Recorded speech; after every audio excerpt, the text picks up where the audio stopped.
c'est la manipulation numéro 3. Donc dans cette première vision,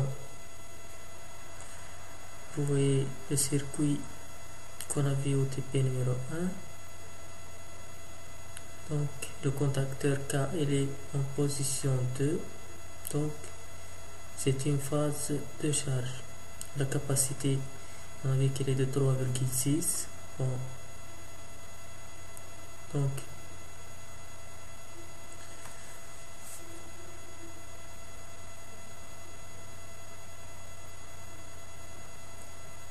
on passe directement au TP. Donc je vais ici, on va prendre, on va ajouter voilà le circuit comme il est dessiné dans la manipulation, mais sauf qu'on va mesurer la tension aux bornes de la résistance. Vous voyez que la borne négative du côté gauche, donc on va mettre la tension IR, elle est de gauche à droite. De même, la capacité, la tension IC, elle est de gauche à droite. Et on va ajouter aussi un ampèremètre pour mesurer le courant de charge. Donc, il faut mesurer le courant dans le sens positif pour ne pas faire des erreurs. Donc ici l'ampèremètre est mis dans un sens inverse. Il faut faire tourner l'ampèremètre, donc toujours il est en sens négatif. J'ai fait une erreur ici. Donc le côté moins il est du côté moins de l'ampèremètre et le côté plus du côté plus du générateur. Voilà, le courant il est positif maintenant. Maintenant je vais faire un tableau en Excel pour remplir les valeurs expérimentales. Donc on a IR, IC, IT et la charge Q pour chaque. Donc la tension, première tension mesurée, la première mesure. Donc vous pouvez utiliser l'animation qui est chargée dans le site pour répéter le CTP. À chaque fois que vous voulez prendre une mesure, vous faites, faut appuyer sur pause et puis pour continuer appuyer sur play.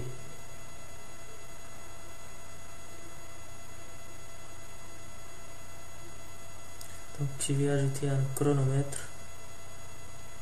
pour noter les temps. Voilà. Donc je vais corriger la première mesure. Le temps de cette mesure il est de 1,65 secondes. Ce chronomètre il est de 0 à 99 secondes. Donc lorsqu'il arrive à 99, il reprend à 0. Donc il faut faire attention. Lorsque on passe 100 secondes, le chronomètre il reprend le comptage de 0. Le troisième mesure, 7,45, 85, temps de 15,5. Donc voilà la deuxième mesure. Donc je vais à chaque fois, donc je sais bien que la tension elle est entre 12 et 0, donc je vais ajouter à chaque fois 2 volts.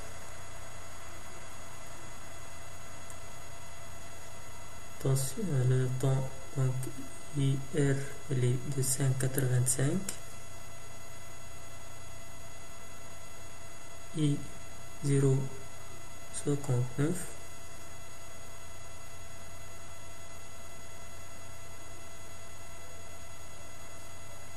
ici maintenant il est de 8,05,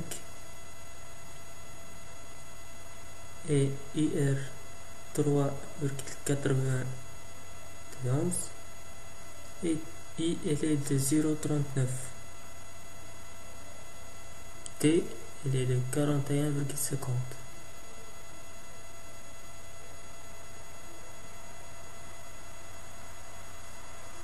Donc je répète, pour faire ce TP, vous pouvez le faire vous-même. Vous chargez la vidéo, elle est dans le site et vous notez la valeur à chaque fois que vous faites pause.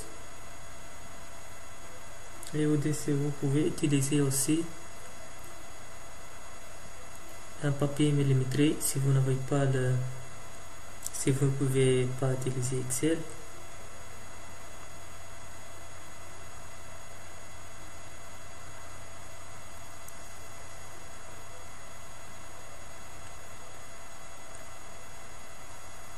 J'ai cette valeur à remplir.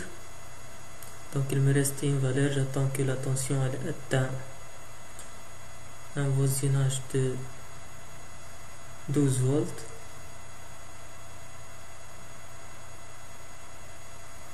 Regardez bien que le courant il diminue et la tension IR elle diminue aussi.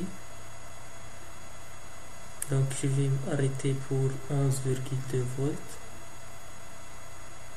Bon, je vais reprendre CTP prochainement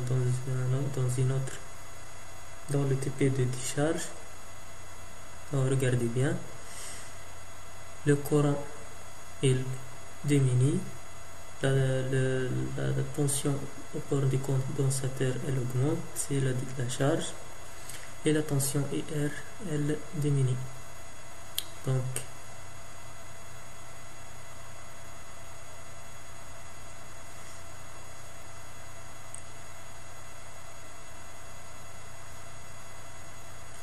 IR égale FTT.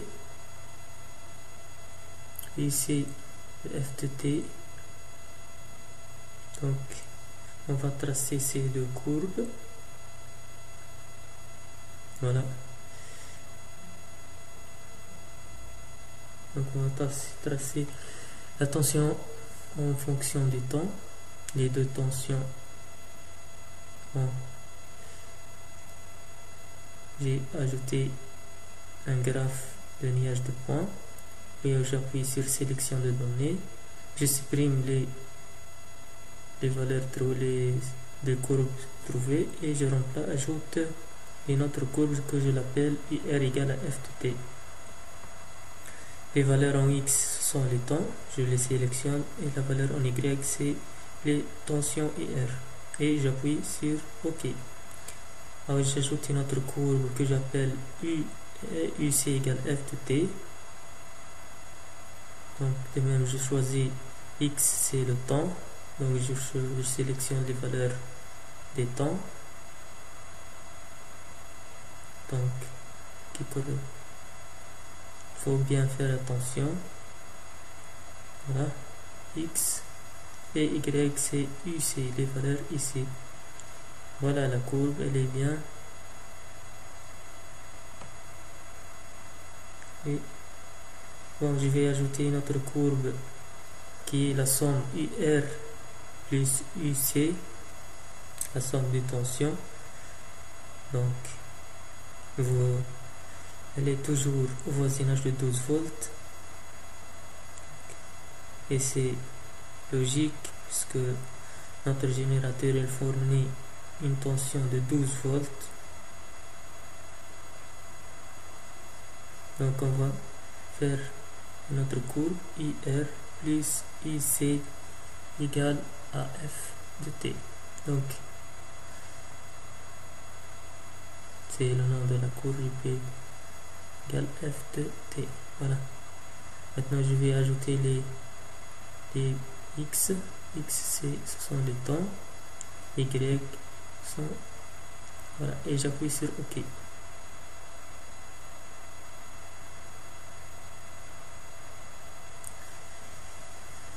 Voilà la courbe. Je vais corriger un peu la mise en page. Je vais ajouter un cadrage secondaire ajouter un quadrillage secondaire aux Y. Je vais changer la couleur du quadrillage principal. Donc je vais changer la couleur en rouge.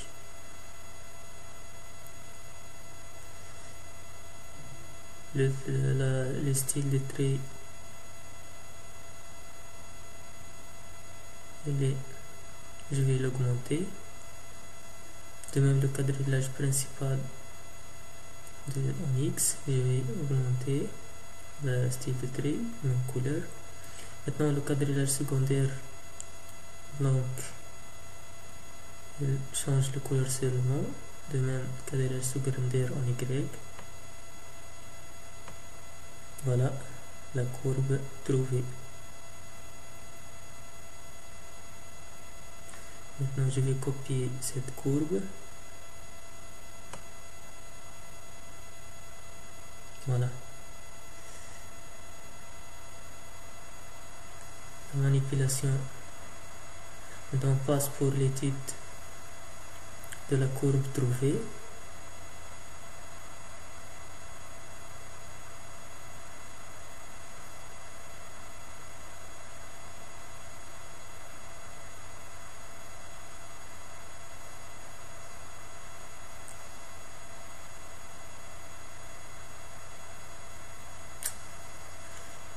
Voilà. Donc la courbe en rouge c'est UC égale F de T, la courbe en bleu c'est UR égale à F de T et la courbe en vert c'est UR plus UC qui est E. Donc c'est le potentiel fourni par le générateur ou EC.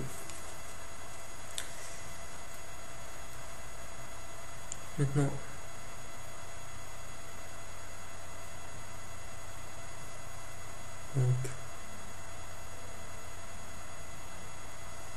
je vais appliquer la loi d'Email. UR plus UC moins E, il est égal 0. UR plus UC égale E. Et ceci explique la courbe trouvée. Voilà. Et ceci est vrai quel que soit le temps. Donc ceci donc IR plus IC il ne dépend pas du régime transitoire du condensateur. Donc cette loi elle est vraie quel que soit le temps. L'énergie fournie, ceci c'est de la physique, l'énergie fournie par le générateur, elle est partagée entre le condensateur et la résistance. Donc c'est la tension, elle passe ou bien à la capacité ou bien à la résistance. Le reste passe à la résistance. Donc je répète, la tension fournie par le générateur, elle est partagée entre la capacité et la résistance.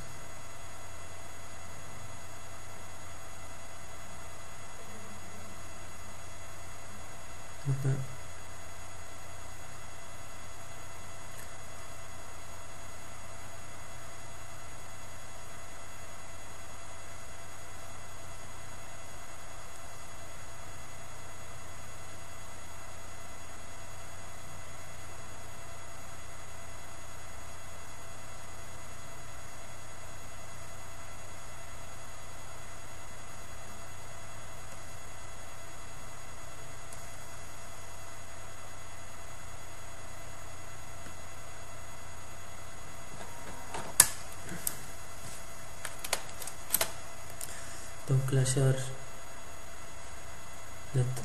de condensateur elle n'est pas instantanée. On voit bien que la tension UC elle atteint 12 volts qu'après 100 secondes. Donc et même plus parce qu'à 100 secondes elle est encore de 11 volt, virgule 2. Donc j'ai pas pris la valeur pour laquelle ici elle atteint 12 volts, donc je vais la voir après. Donc pour le moment la charge du condensateur elle n'est pas instantanée. Il ne faut pas dire que UC égale 12. Ceci est vrai qu'après la fin du régime transitoire, qui est le régime permanent.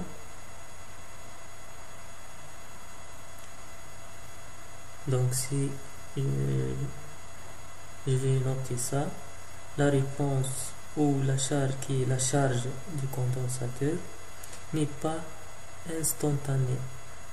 Elle demande un temps.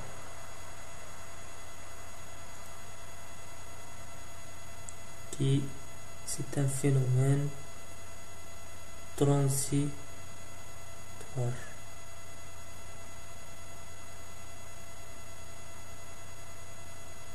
Donc,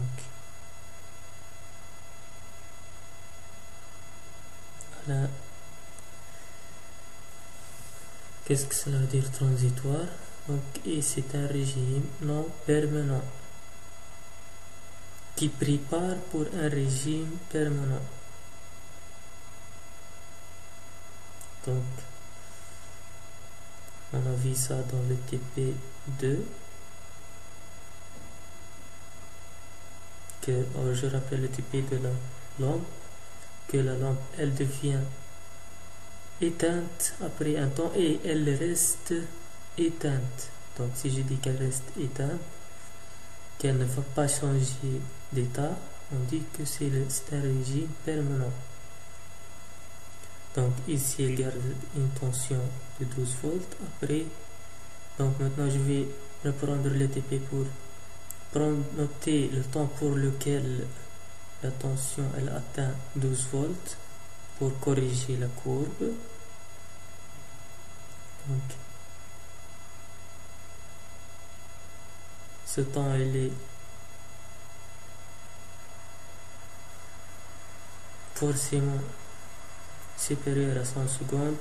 On sait bien que 11,2 elle est atteinte après 100 secondes.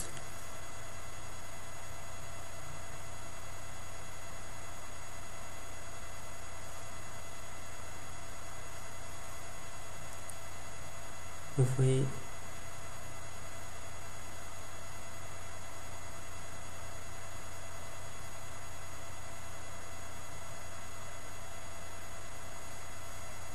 donc regardez bien le sens du courant. La borne plus du générateur à base générateur continu, attention, continu. La borne plus sort le courant, il arrive au condensateur. L'armature elle est chargée positivement du côté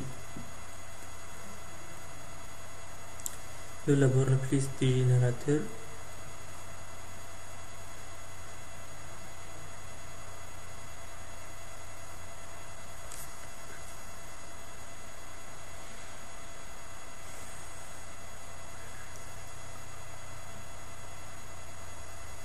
Donc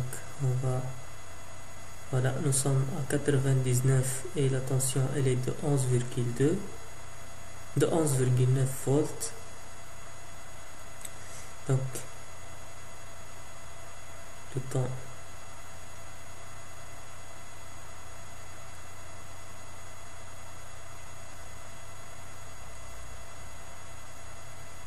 donc 100 plus 99.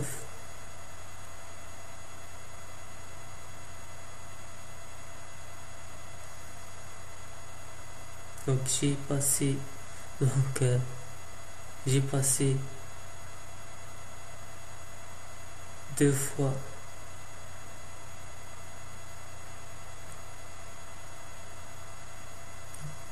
voilà, le 12 volts il est atteint après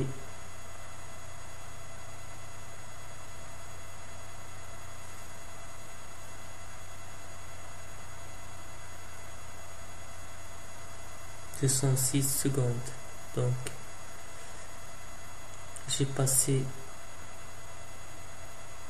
j'ai ajouté deux valeurs pour corriger la courbe. Donc j'ai corrigé tout IR, IC et IR plus IC. Voilà. Voilà les courbes, elles sont maintenant corrigées.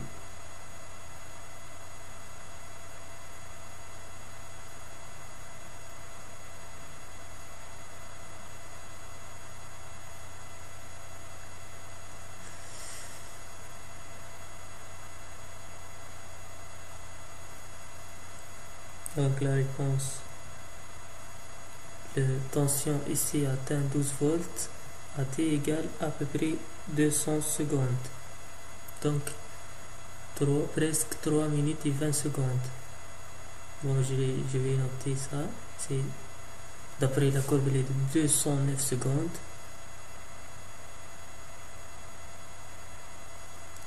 Donc à T égale 209 secondes, le condensateur il atteint 12 volts. Donc la charge elle est de 12 volts.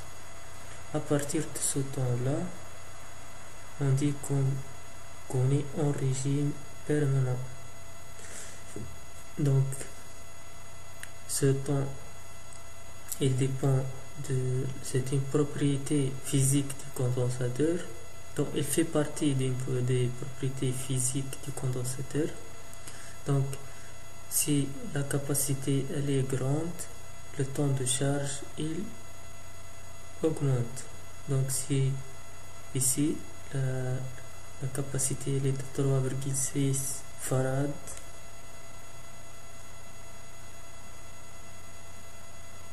donc IR égale 0 quel que soit T, quel que soit T supérieur à 200 secondes, et ici elle est à peu près 12 volts.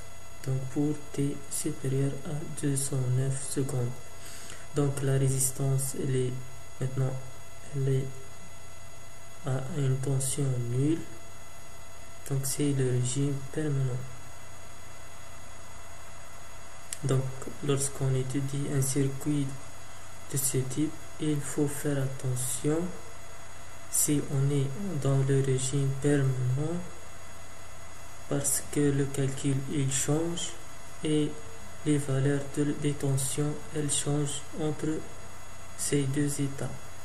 Donc si on dit que on est en régime permanent, alors la tension au bord de la résistance elle est nulle et la tension au bord de la capacité elle est égale à 12 volts. Mais si on est en régime transitoire, il est sûrement la tension UC elle est inférieure à 12 volts et la résistance elle a une tension qui n'est pas nulle.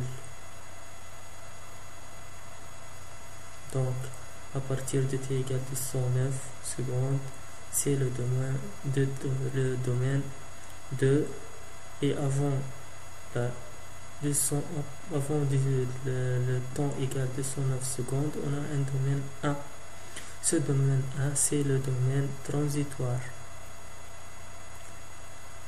Voilà le domaine transitoire. Et le domaine 2 il est domaine du régime permanent. Donc le régime permanent, donc il n'y a pas de problème, la tension elle est toujours constante au bord des condensateurs quel que soit T qui est égal à E, et la tension au bord de la résistance elle est nulle. Mais pour le domaine transitoire, il y a plein de calculs à faire. Il sera fait dans la deuxième partie.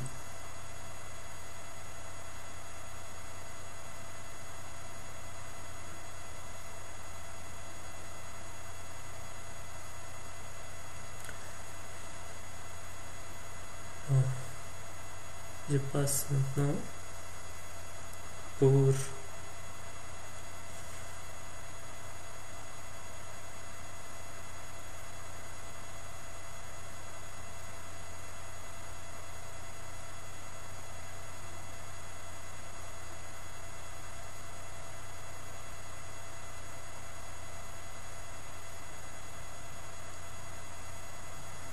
l'exploitation de la courbe trouvée.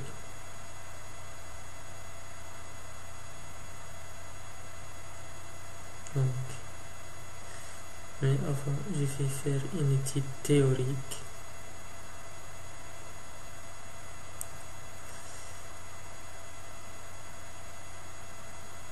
Pour pouvoir exploiter la courbe. Donc il y a des grandeurs.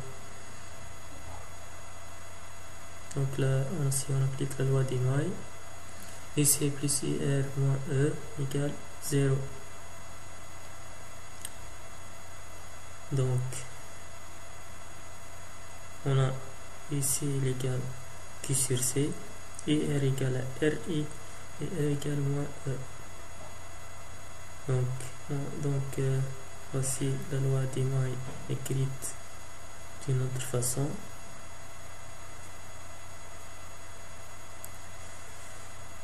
Mais notre étude maintenant elle est faite. Cette étude théorique elle concerne seulement le domaine transitoire. Il faut mettre ça en tête. Donc cette étude elle ne concerne que le domaine transitoire. Donc si je considère que nous sommes dans le régime permanent, j'aurais pas dû écrire IR. Donc ici on a vu ça donc précédemment, I égale dQ sur dt ou Q sur T. Donc je vais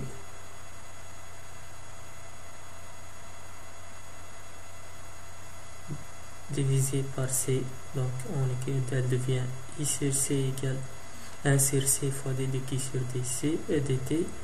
Donc puisque C elle est constante, je peux entrer la constante C, et c'est C Q sur C, c'est UC. Donc I sur C il est égal à IC sur dt.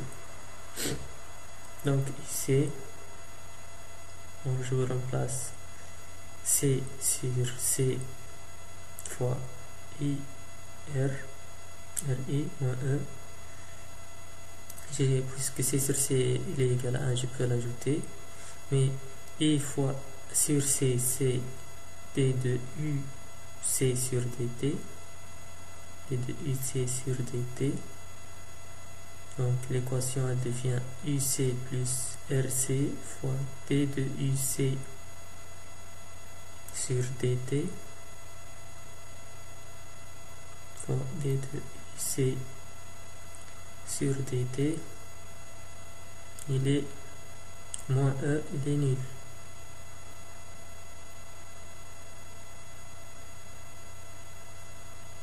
Donc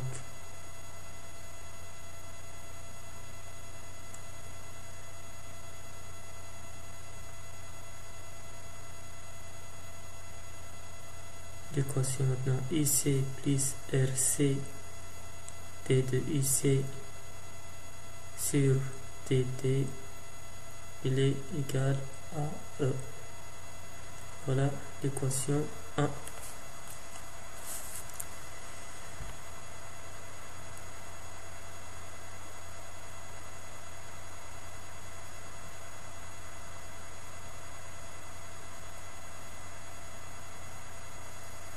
C'est l'équation en différentiel en UC. Je peux aussi écrire une autre équation de même type, donc qui est une équation différentielle en I, ou plutôt en Q. Regardez bien. Donc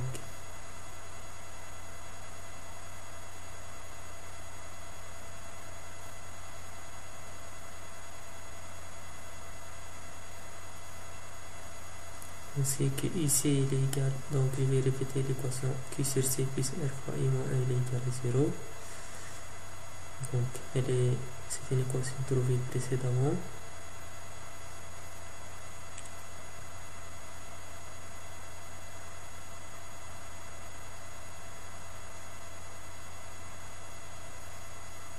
Q sur C plus R fois D de Q sur dt moins E égale 0. Donc je vais multiplier cette équation par une constante C, par la constante C qui est la capacité C. Donc l'équation devient Q plus RC fois D de Q sur dt égale à E. C'est la même équation trouvée précédemment, mais au lieu de trouver Q, on a UC. Donc on va poser RC qui est égal à taux. Là, c'est une équation 2. Donc l'équation elle devient, si je remplace RC par taux dans les deux équations, c'est l'équation 1 et 2, on trouve UC plus taux de UC sur dt égale E, et l'autre équation Q plus taux fois d de Q, plutôt, donc j'ai fait une erreur, j'ai pas écrit taux. Voilà.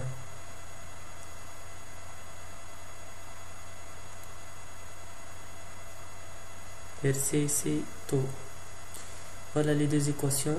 Bon, il faut résoudre ces équations. La méthode de résolution de ce type d'équation, elle est à apprendre. Donc, pour ce type d'équation, on a une forme unique qui est valable pour tout type d'équation de ce type. Donc on dit que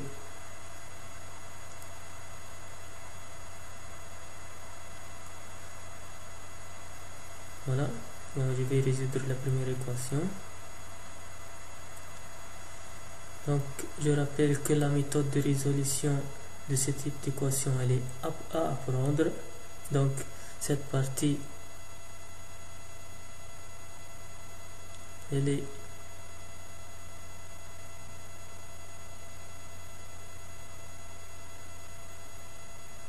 très intéressante. Donc on voit bien que c'est une équation dont l'inconnu, elle est UC. Donc UC n'est pas une constante, elle est UC, elle est en fonction du temps. Donc il faut trouver UC. Donc la solution de ce type d'équation différentielle est de la forme UC de t, il est égal à b plus a exponentielle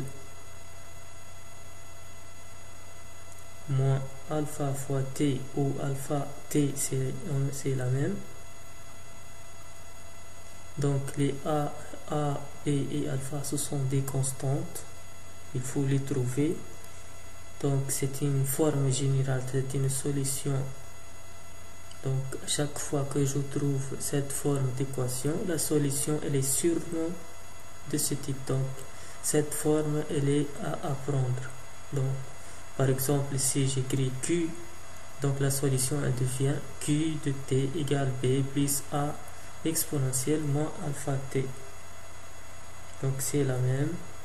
Il faut donc chercher simplement les trois inconnus. Pour ces trois inconnus, il faut trois équations. Donc pour résoudre et trouver les trois équations, je vais donc lier notre système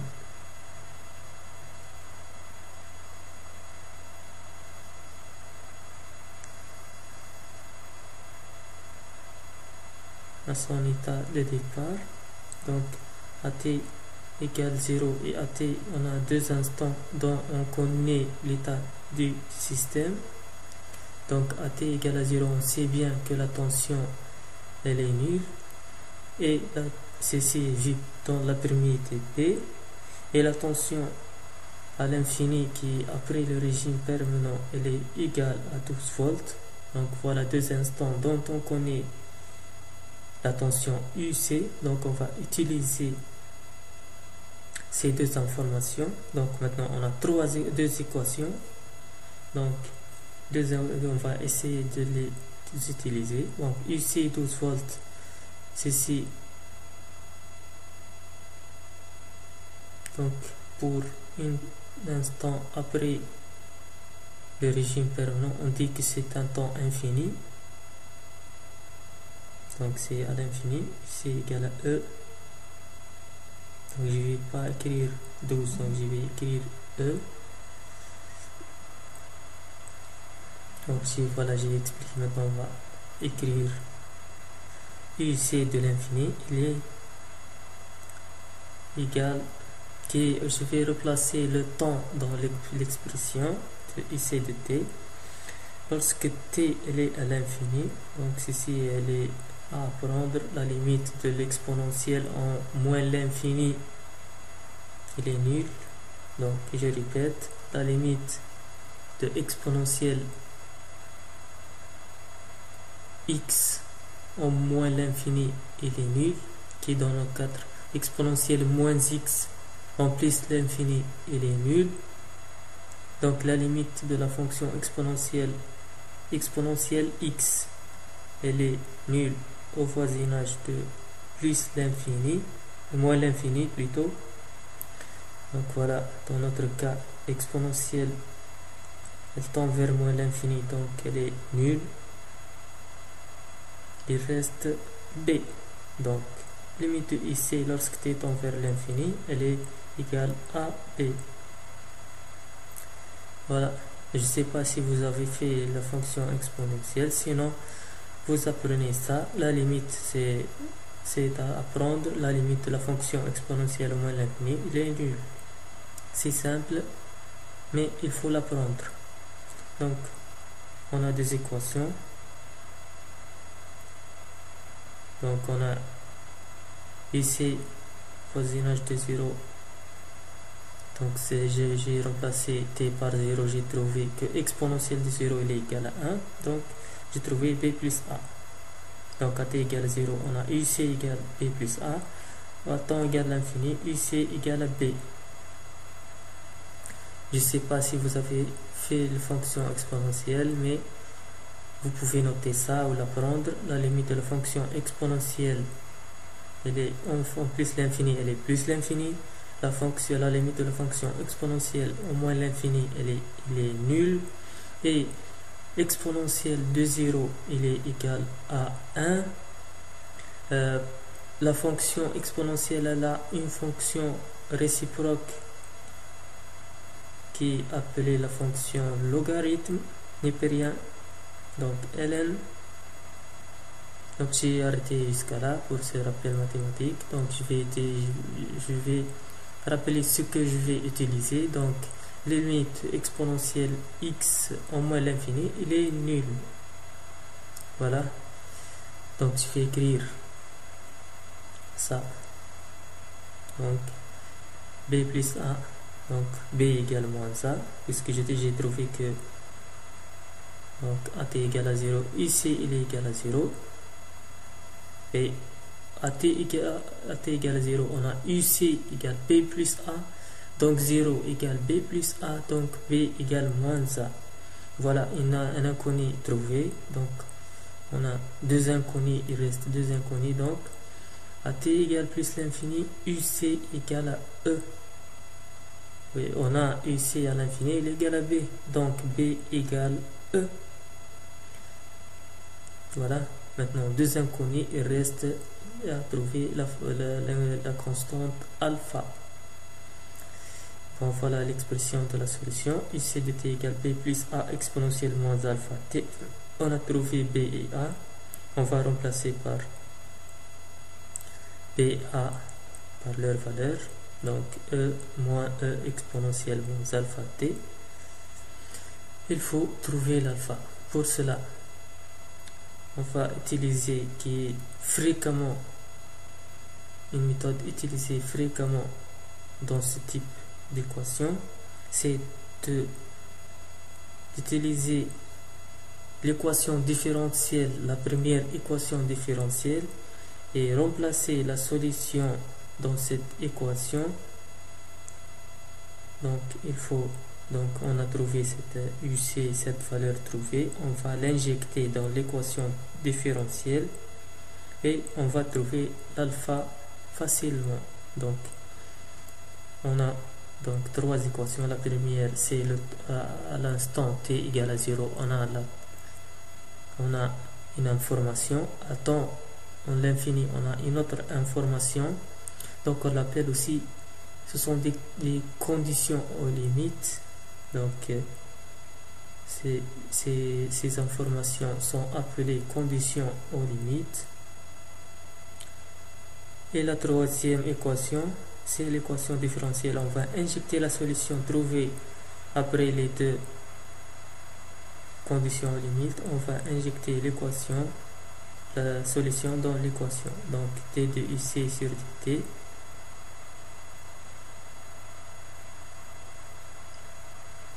Je vais trouver d de UC sur dt. Donc c'est un simple calcul de dérivée. Donc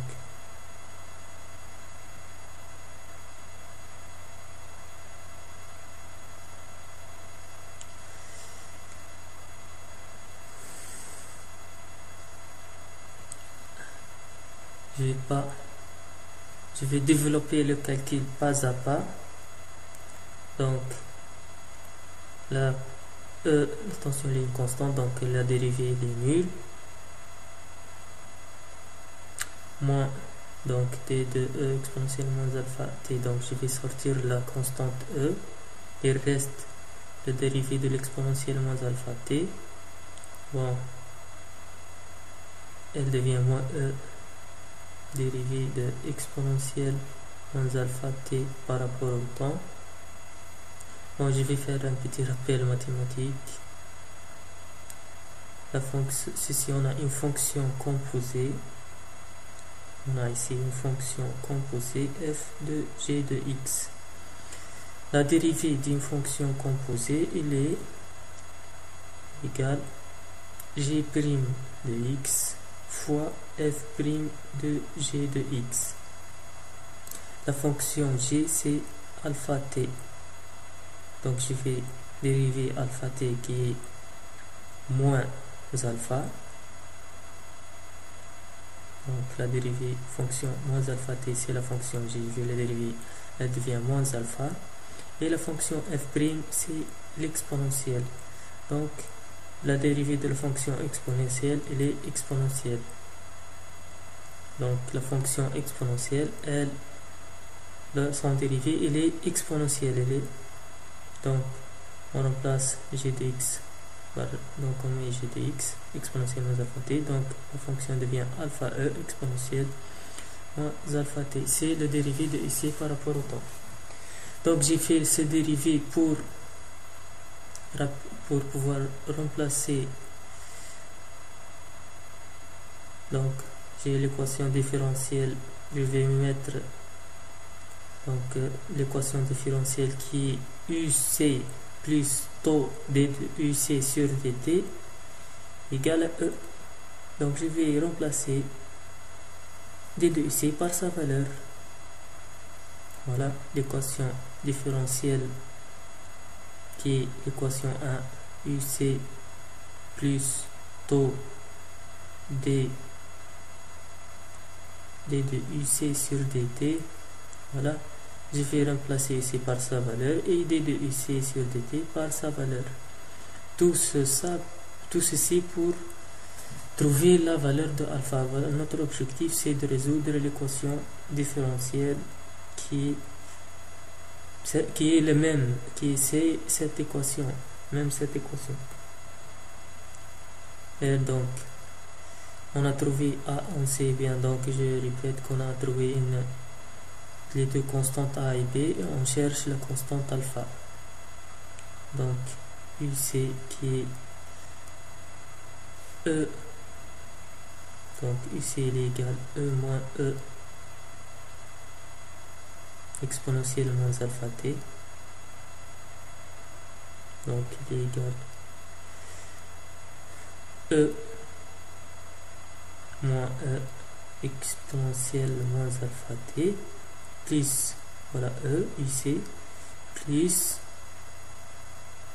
taux fois la valeur trouvée tout à l'heure, taux fois alpha E exponentielle moins alpha t, entre parenthèses, il est égal, qui est déduit sur dt, il est égal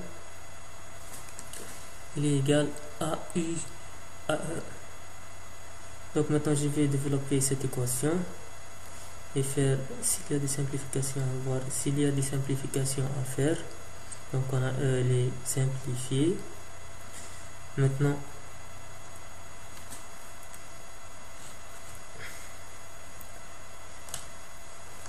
on trouve enfin que taux fois alpha E exponentielle moins alpha t, il est égal à plus égal E exponentielle moins alpha t. Donc on a E à simplifier et exponentielle moins alpha t. Il reste que taux alpha égale à 1, donc alpha égale à 1 sur taux.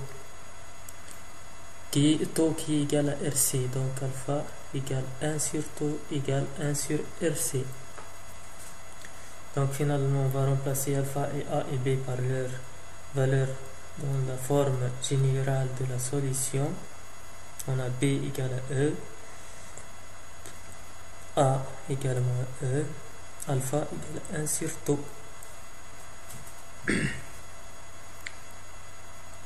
L'équation devient la solution plutôt, c'est pas l'équation, la solution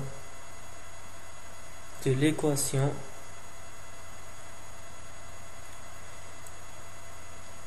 IC2 égale B, c'est la forme exponentielle moins alpha t, il est égal à E moins E exponentielle moins t sur taux. Je peux simplifier encore cette expression. E en facteur de 1 moins exponentielle moins alpha t sur taux. Voilà la solution de cette équation. Taux est égal à RC. Maintenant,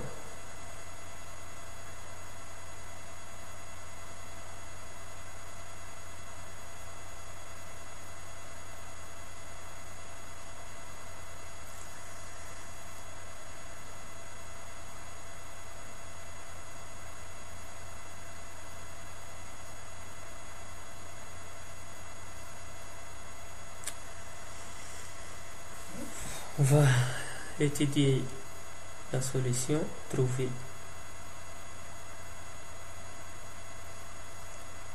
Donc, la solution de l'équation différentielle, il est UC égale plus, c'est quoi ça? C'est l'équation différentielle plutôt. Donc cette équation, elle a une solution qui est UC égale UC est égal à 1 moins E exponentielle moins t sur taux qui est égal à E facteur de 1 moins exponentielle moins t sur taux. C'est 1, 4. Cette formule, elle est à retenir. C'est l'équation qui traduit la variation de la tension aux bornes d'une capacité en parallèle avec une résistance dans le domaine transitoire. Donc, cette étude ses limites pour le domaine transitoire. Donc on va comparer l'étude théorique à l'étude pratique. D'abord, on va voir, je vais introduire le taux. C'est quoi la taux? C'est qui est égal à R fois C. Donc, premièrement, je vois qu'il est égal à 1, c'est la première question que je pose, c'est la dimension de cette grandeur taux. À la première vue, elle se voit qu'elle est égale à R fois C. Donc, je dis que elle a une dimension de ohm fois farad. Bon, c'est correct, ohm fois farad, mais et ce n'est pas une unité qui explique. Donc si je simplifie l'ohm fois farad, je trouve une autre grandeur que qui est le temps, une seconde. Donc je vais le montrer d'une autre façon. Donc puisque il faut bien mettre en tête que un nombre dans la fonction exponentielle ou cosinus ou logarithmique, par exemple si je dis log de oméga t, donc l'oméga t doit être sans unité. Donc je dis si j'écris exponentielle de moins t sur tau, forcément que t sur tau doit être sans unité. Donc t sur tau, il doit être sans unité. Donc t et tau, ils ont la même dimension ou la même unité. T et tau, ils ont la même unité. Donc c'est le temps, c'est en secondes. Tau, il est égal 10 fois 3,6, c'est 36 secondes. Donc c'est pas 36,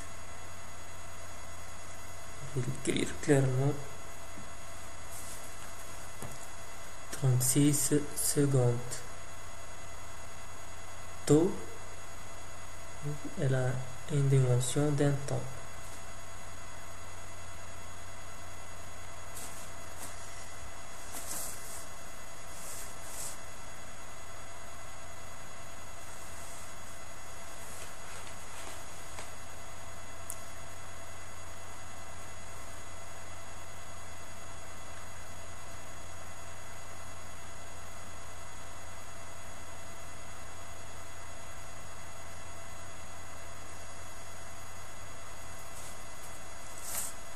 Bon. Maintenant, je vais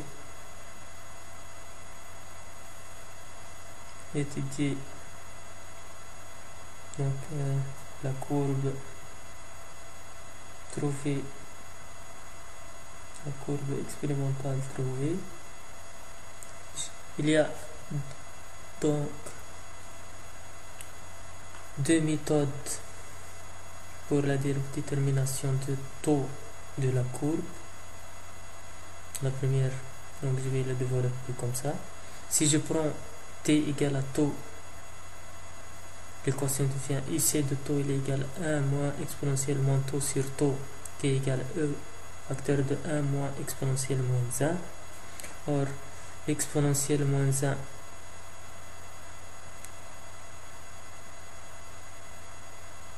elle est égale 0,36. Donc moins 1 ça devient 0,63. Donc elle devient E fois 0,63. Donc je dis que à 63% de la valeur de E, à ce moment, le t il est égal à taux. Donc UC de taux il est égal, donc AT est égal à taux, on a UC il est égal 0,63 fois E.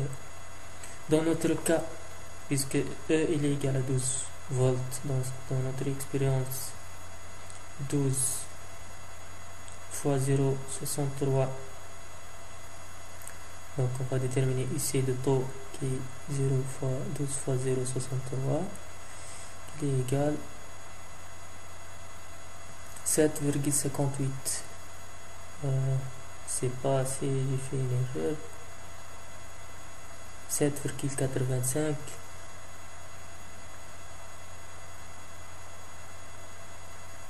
Donc 7,58, c'est pas 7,85. Bon, 2 sur 5 c'est 0,4, donc chaque case elle est de 0,4, donc 6. Ici nous avons donc 7,8. Donc j'ai fait une erreur, donc je continue à le faire.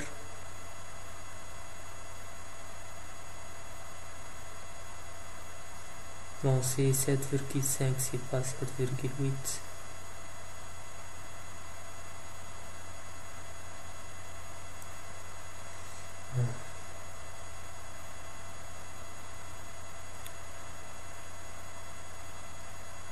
Ici nous avons 4 cases, chaque case elle est de 10 secondes, donc nous avons 40 secondes.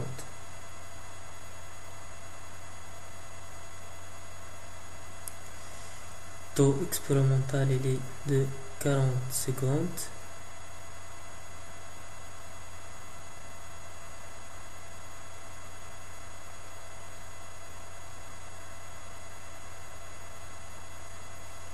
Donc ici le taux c'est 7,58, c'est pas 7,85, mais je continue pour cette valeur. Donc deuxième méthode c'est la tangente à l'origine. Donc c'est la tangente à la courbe et passe par l'origine.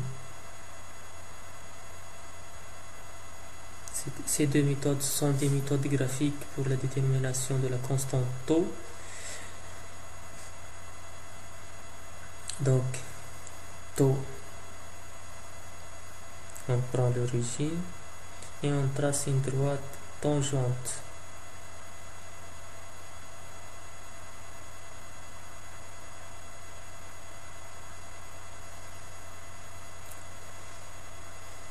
Voilà.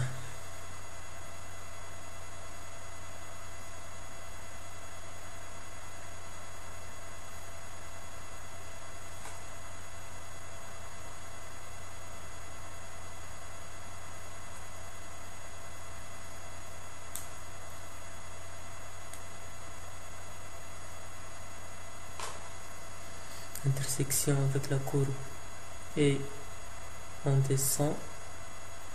Donc la tangente, on va déterminer l'intersection de cette tangente avec U, la courbe de E,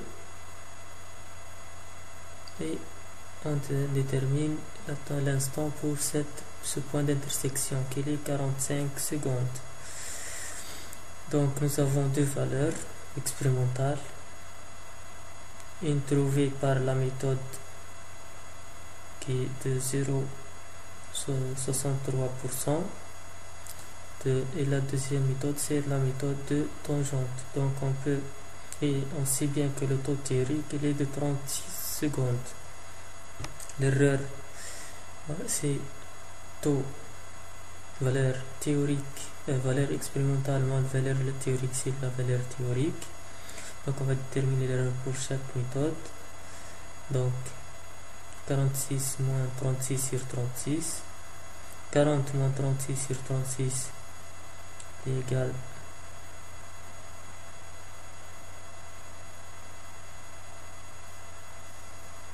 donc de 11 0,11 et l'autre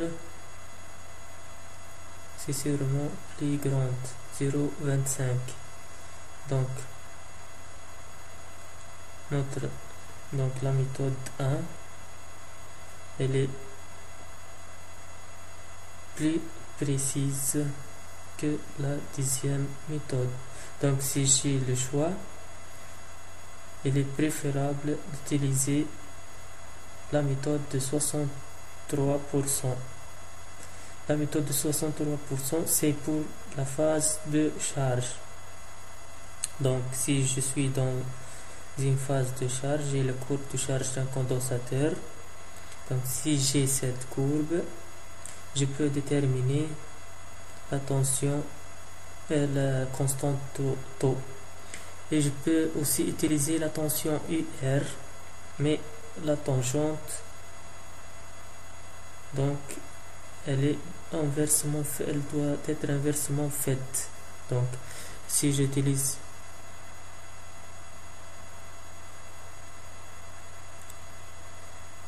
voilà, donc je résume.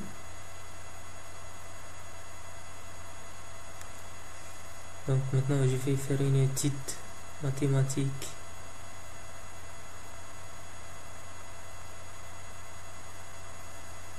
de cette solution. Donc si vous avez fait, je sais pas si vous avez fait l'étude de fonction, donc ici je vais utiliser l'étude de fonction de la fonction UC de t, soit je vais définir soit la fonction UC de t à t on associe donc UC suivant, donc à t on associe UC de t qui est égal E facteur de 1 moins exponentielle moins t sur taux 12. Donc je vais pas noter taux, je vais noter 12 et taux il est égal, donc je vais utiliser une fonction numérique, donc t 12 facteur de 1 moins t sur 36. Voilà notre expérience. Donc elle possède ces grandeurs là. Donc domaine de définition de cette fonction il est R, donc elle est définie sur toute R, mais on va travailler que pour les temps positifs, donc puisque dans la physique on n'a pas des temps négatifs.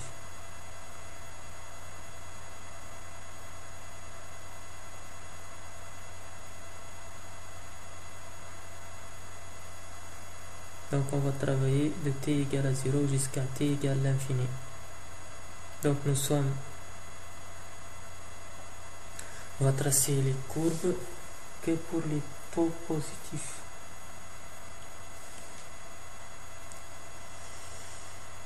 Donc on va étudier, elle est bien l'étude de variation de cette courbe.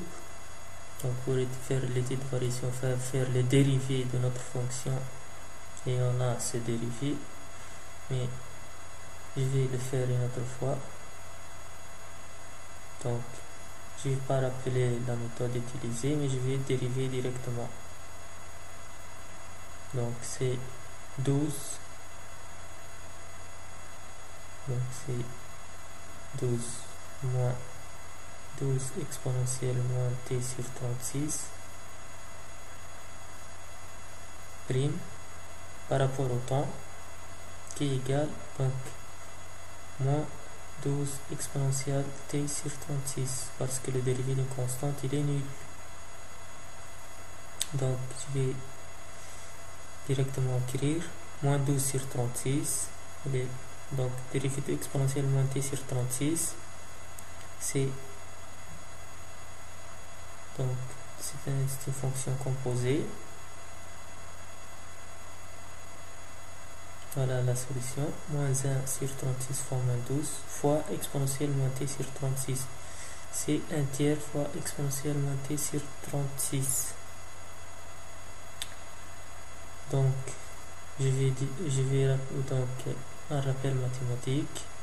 La fonction exponentielle elle est positive quel que soit Donc exponentielle x, il est positif quel que soit x. Donc si on a une fonction exponentielle, elle est positive ou nulle.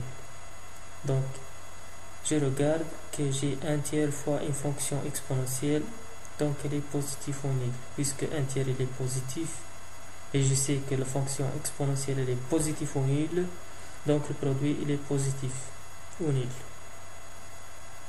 Donc le dérivé il est positif. La fonction elle est donc strictement croissante. Donc j'ai une variation monotone.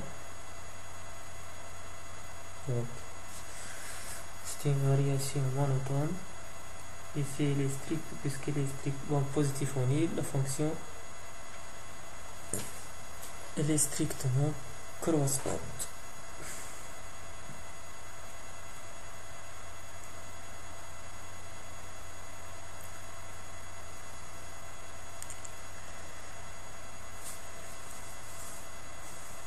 Voilà.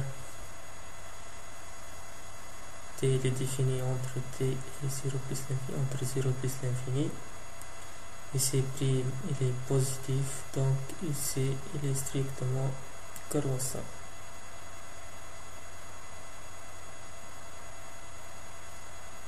Voilà. Donc c'est pas... Bon, je vais effacer cette partie. Voilà, plus l'infini, plus strictement positif. Maintenant, je dois déterminer la limite voisinage de 0 et voisinage de plus l'infini. Donc, limite de ici en plus l'infini, on sait bien que c'est 12 volts puisque c'est le régime permanent. Je ne vais pas rappeler ça une autre fois.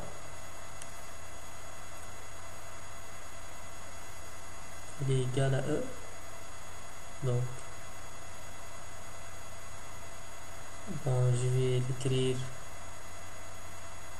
Donc, juste pour rappeler que la fonction exponentielle elle est donc limite de exponentielle montée sur taux, ça devient 0 puisque l'exponentielle en l'infini elle est nulle. Donc il reste 12 fois 1. Donc c'est 12. Donc ceci, je fais ça juste pour s'habituer à la fonction exponentielle. Mais j'aurais pas dû faire ce calcul parce que le IC en régime permanent à l'infini, il est 12 volts. Et IC à 0, c'est 0. Donc AT égale 0. Donc, bon, j'ai fait ça parce que nous sommes dans un calcul mathématique. Je sais pas si... Donc 12 fois, je vais remplacer 0 par la valeur de t par 0. Donc ça devient 12 facteurs de 1 moins 1, puisque exponentielle 0 c'est 1, donc 12 facteurs de 1 moins 1 égale 0. Maintenant, donc 0 et 12, ici de 0 c'est 0, et ici de l'infini c'est 12. Donc, un rappel mathématique, lorsque limite d'une fonction en l'infini il est fini, donc égal à b, on dit que y égale à b est une tangente horizontale. Donc lorsque la limite d'une fonction en voisinage de l'infini il est fini, nous avons une tangente. L'équation de cette tangente c'est y égale à b.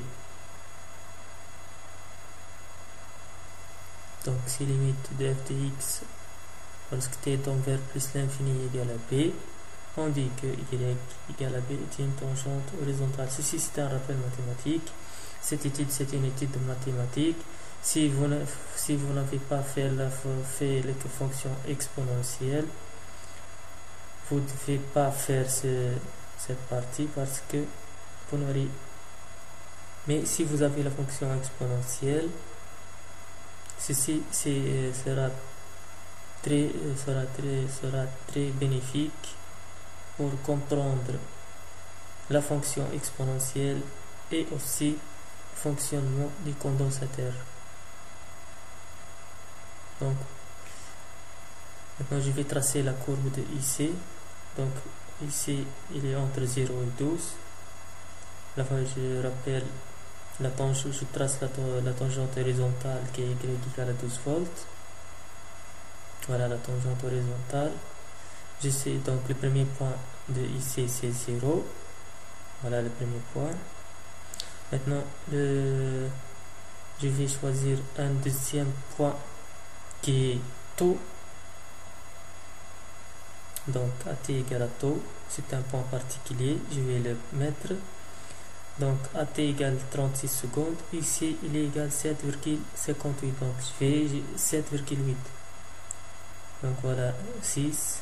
Ici entre 6 et 8 c'est 7. Et entre 7 et 8 c'est voilà 7. Donc ici c'est 7, donc c'est 50, 100, 150 secondes. Voilà notre point. Notre deuxième point. Donc 7,8.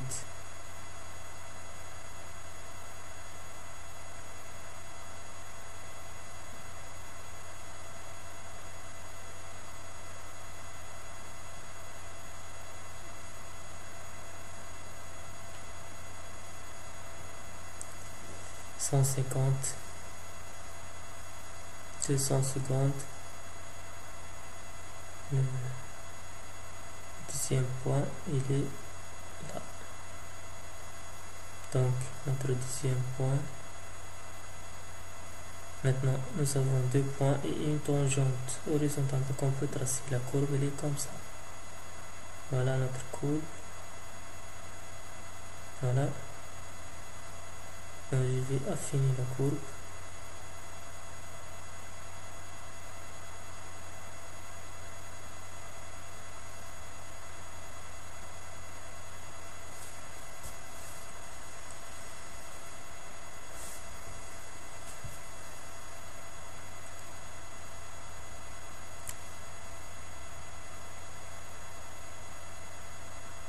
Voilà.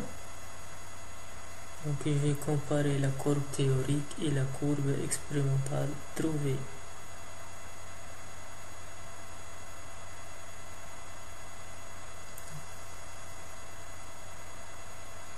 Voilà la courbe théorique et la courbe expérimentale en rouge. Donc j'ai tracé ici égale F de T. Donc la courbe théorique ici égale à F de T, c'est la courbe de charge d'un condensateur.